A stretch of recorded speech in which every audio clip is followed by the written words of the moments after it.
おはようございます。安倍義俊です。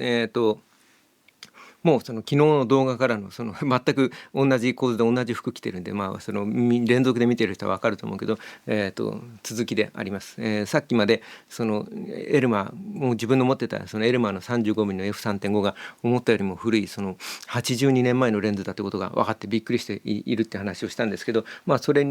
とはまたちょっと違う話だけど、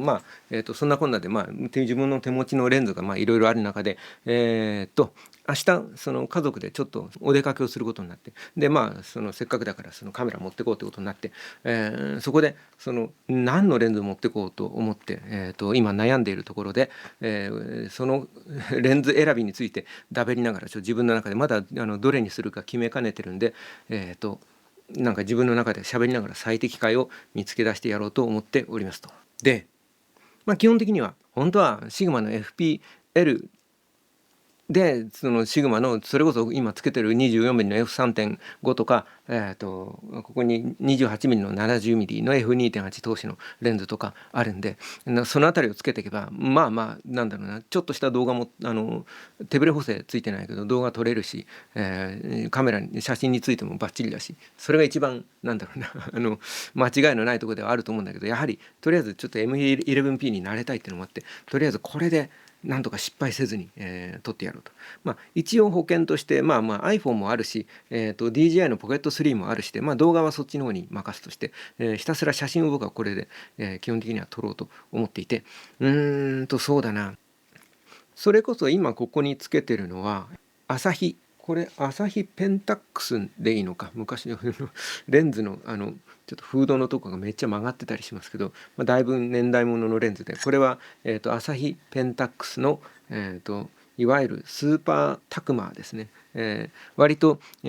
なんだろう、値段安い、手にある昔の、オールドレンズとしてよく出回ってるやつで 35mm の F3.5 ですね。だからそのさっき言ったライカのエルマーと同じで、違うのはこれマウントが、M42 なので M42 のヘリコイド付きのマウントアダプターをつけるとマクロができるんですよ。その接写ができるというか、だからテーブルフォトとかそういう、近くのものを撮ることができるんで、できれば自分の中でレンズ交換するのも大変だから、本当は万能のレンズを1本つけて持っていくのが間違いのないとこだなと思いながら、2本なんだろう、メインで撮るやつと M42 マウントので1本持ってって、そのその接写が必要な時にはそれを撮ろうかなと。だからそのライカの、レンズで特にだからこの M 型のライカにつける M マウントのレンズって基本的には、このレンジファインダーっていうこのファインダーの方式自体が、1メートルかな、で後々に70センチまで寄れるようになったのかな。だけど70センチよりも近くにピント合わない、構造なんですよね。合わないというか、そのピント合わせができないか、構造になっていて、なのでレンズの方もあんまり接写ができるレンズがなくて、なので僕が持ってるそれこそだからさっきも言ったエルマーの 35mm と、ズミタールズミクロン、これはどっちも 50mm で、ズミクロンはだいぶガタの来てるレンズなんで、後方から自動的に外れるとして、なのでエルマー 35mm、ズミタールの 50mm あたりが候補としてはあるんだけど、こいつらは、ライカのカメラと相性が良くて、なかなか、よく写ってくれるんで、持っていきたいな。でレンジファインダーで写真撮る練習にもなるしと思って、一応候補には入ってるんだけど、でもやっぱり接写はできないんですよね。70センチだか1メートルだかが限界なんで、1メートルか。なのでそうなってくると、もうちょっと寄れるレンズをM42 マウントでヘリコード付きで接写ができるものの中から選ぶ。だから自分の中ではどっちもありなんだよな。だからエルマーの 35mm を、広角寄りの、標準レンズみたいな扱いとして、持ってって、でそれをメインに写真ずっと撮っていって、どうしても接写が必要になった時だけこの M42 マウントに切り替えて、接写で撮るみたいな使い方がいいかなと思って、最悪 35mm のだからエルマーの 35mm でも接写できなくてもこいつで遠くから撮っちゃってトリミングみたいなことはできなくはないんですよね。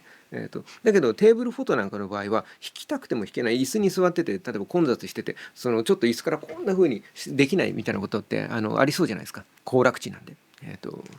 遊園地みたいなところに行くんですよ。でそうなった時用にだからどうしようかなと思っていて、でエルマーの 35mm を持っていくんだったら本当はねこのスーパータクマの 35mm を候補に挙げてたんですよ。なかなかなんだろう、お安いレンズみたいにそのオールドレンズの中では割と手軽に弾数がいっぱい出てるんでね、なんかそんなに値段が上がってなくて、手軽に買える中では結構写りが良くて、気に入ってるんで、これいいかなと思ったんだけど、35mm 同士で被るんで、エルマーの 35mm を持っていくんだったらこっちは50とかなんかもうちょっとだからあれかなと思って、もしくはもっと広角のそのフォクトレンダーのこの 21mm の F3.5 を持ってくっていう手もあって、ただ 21mm と 35mm を持ってっちゃうと、なんだろう、遠くのものが取れなくなっちゃうんで、絶対1個はその 50mm 以上のものが欲しくて、例えばだからその 35mm を1本と、もう1個はだからその拙者の問題がどっか行っちゃうけどこれどうかなと思って、これはライカのヘクトールっていう望遠レンズで135mm の F4 だっけ 4.5 だっけ、目がすっかり悪くなって 135mm の F4.5 なんですよ。望遠としてこれみたいなのどうかなと思ったけど、まあ重いし長いし、まあちょっと迷ってこれは外しました。同じくライカじゃないけどこれも確かこいつは M42 マウントか。 M42 で雑に置いちゃうけどもM11 につけるもんじゃないなと思いつつ、こいつは 135mm のハニメックスっていう、ハニメックステレレンズっていう、ちょっとハニメックスっていうのがメーカーなのかレンズの名前なのか分かんないけどあって、こいつはねちょっと曇るんだよな。でもそうでもないの。なんだろうな、過去に使っていた時に、だからそのアルファにつけてた時によく思ったんだけど、なんかコントラスト下がってなんか曇ってるなっていう印象がすごい強かったんだけど、なんかこの M11 につけるとなんだろうな、うまく補正してるのかなんか分かんないけど割とちゃんと映ってる印象があるな。なんかいいことなんですけど、まあ135mm を1本持っていくの面白いかなと思うんだけど、まあこんなのもあったりして、まあ一応候補、これだから135で F3.5 まで、明るさがあるんで、まあうまく、なんだこれ、やば、ちょっと待て、どういうことだ。テレレンズ部品、自分もあまりなんだろうな、そのレンズに詳しいわけじゃないのに面白がっていろいろ買うから、この銀色のパーツが外れると M42 よりも全然でかい口径の、スクリュー式のなんかマウントになってる。これなんだろう、レンズメイドインジャパンだ。これ日本のレンズだ。ハニメックス。後でちょっと調べてみます。調べないまま喋り始めちゃった。おっと、まあよくわかんないけどこんなレンズもあったりします。あとはね、候補としてはキャノンの古い FD マウントで 50mm の F1.4 とかがあって、これもうまいことやるとライカの M マウントに変換して確かねつくにはつくんですよね。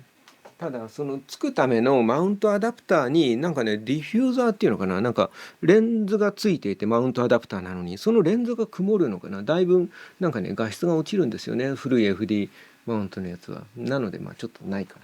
な。あとはこれはライカのレンズでエルマーの 90mm の F4 でいいのかな、ってやつがあって、これは自分の中では割と、これはね多分見た目もそんなに古くないし番号的にも128万とかだから、その番号的にもだいぶ、数字が大きいんでそんなに古いレンズじゃないと思うんですけど、まあ割としっかり写って 90mm で面白いレンズで、まあ135だとちょっと望遠すぎるっていうか本当に用途が限られてきちゃうんで、でマニュアルフォーカスで 135mm って、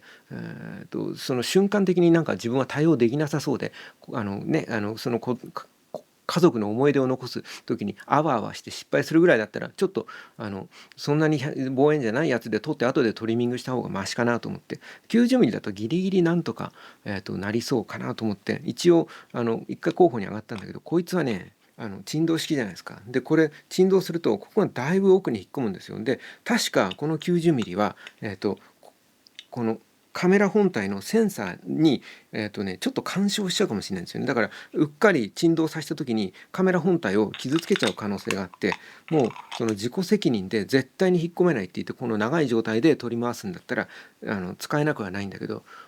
怖いのでとてもその勇気が出ないです。なのでこいつは確かなんかシグマの FP にはどうだろう、あんまり浮かせにいい加減なこと言わない方がいいか、つけられたような気がするんだけど、でもそうだね、シグマの方でも干渉するかもしれないよね。なので、ちょっと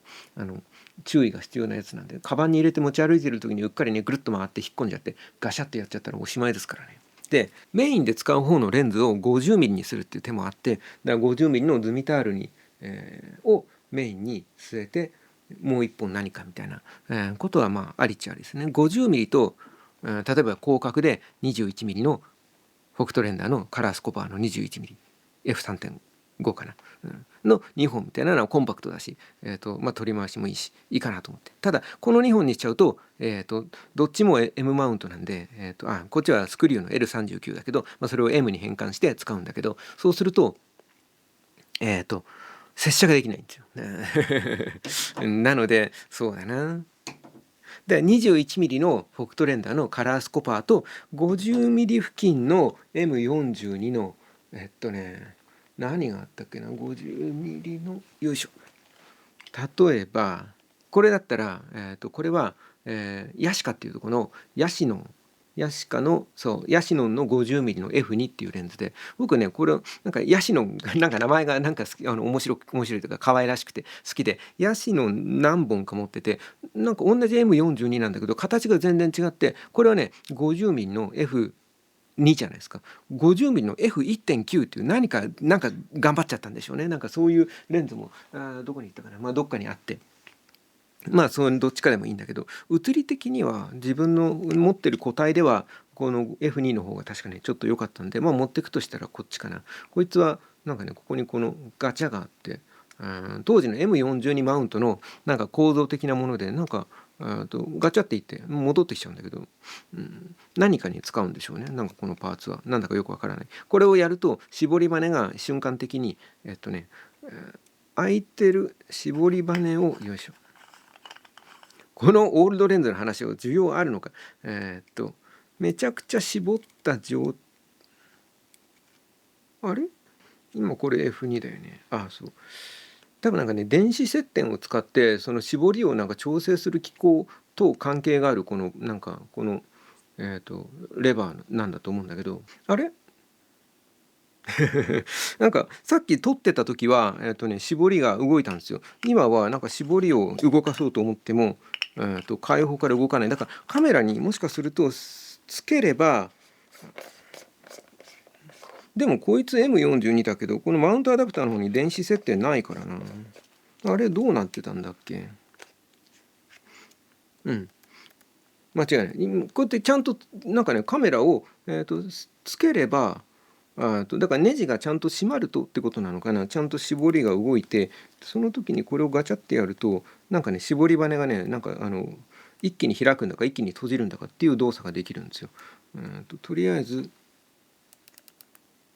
そうちゃんと絞り動いてるね。なのでそうだな、一番今のところ有力な候補としてはフォクトレンダーのカラースコパーの21をメインにして接写が必要な時だけヤシカのヤシノン 50mm F2 を、M42 マウントで持ってって使い分けるみたいなのが、自分の中では今ちょっと候補に上がってる組み合わせなんだけど、そうするとレンズが2本ともライカじゃないんで、なんかもううるさいおじさんだなって感じだけど、せっかくだからなんかこのエルマーかそのズミタールを1本持っていきたいんですよ。そうだな。だからそのエルマーの 35mm とヤシカの 50mm っていう組み合わせはありっちゃあり。ただから50と35だと画角的に違うんだけど、そんなには違わなくてもうちょっと差が欲しいっていうか、フォクトレンダーの 21mm もすごい気に入ってるんですよ。これはなんか万能っていうか、ちょい絞って、ピント位置をその無限遠のちょい手前ぐらいにしといて、もうそのフォーカスを合わせるっていう行為はもう基本的にしないで撮りまくるみたいな撮り方ができたりして、他のレンズでもできるけど、なんかそれが広角の 21mm だとなんかすごく合うんですよね。バチバチ撮れて、写りもいいし、こいつはだから新品で買ったばかりのレンズなんで、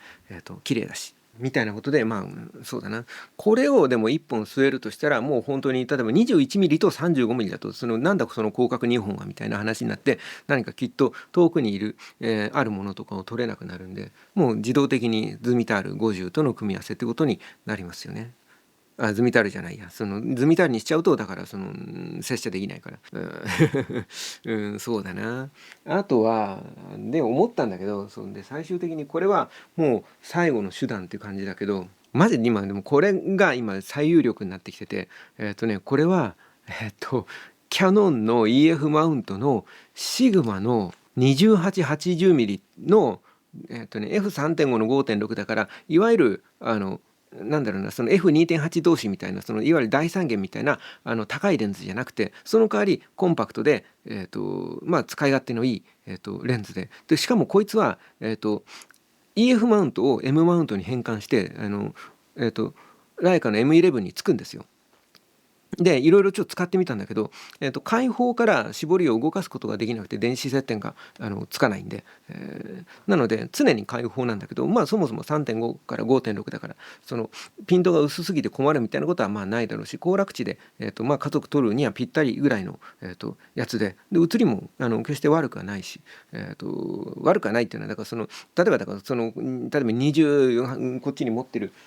よいしょ、シグマの最新の 2870mm の F2.8 投資みたいな、全然価格帯の違うレンズに比べたらやっぱり当然劣るんですけど、でもその分まあまあコンパクトだし、融通が利くし、70までいけるし、でこいつにはマクロモードっていうのがなんかねスイッチでついていて、そこをスイッチで動かすと、どっちだっけな、広角単価望遠単価のどっちかがマクロになるんですよ。80ミリ単の方で、スイッチ入れると、マクロになるんですよ。でマクロレンズとしても使えて、ちょっといじってみたけど全然悪くはないので、こいつを1本持っていけば、もう1本の方は正直言うと、もう画角がどうこうじゃなくて、自分の好きなのを1本持っていけばいいじゃないですか。そうすると、それこそズミタールの50でもいいし、エルマーの35でもどっちでも合うんで、まあいいんですよ。いいんだけど、そうすると最近お気に入りのもううるさいおじさんだなで21ミリが持っていけなくなるというか、だから3本じゃ持っていけようと思うけど、3本持っていくと重いし、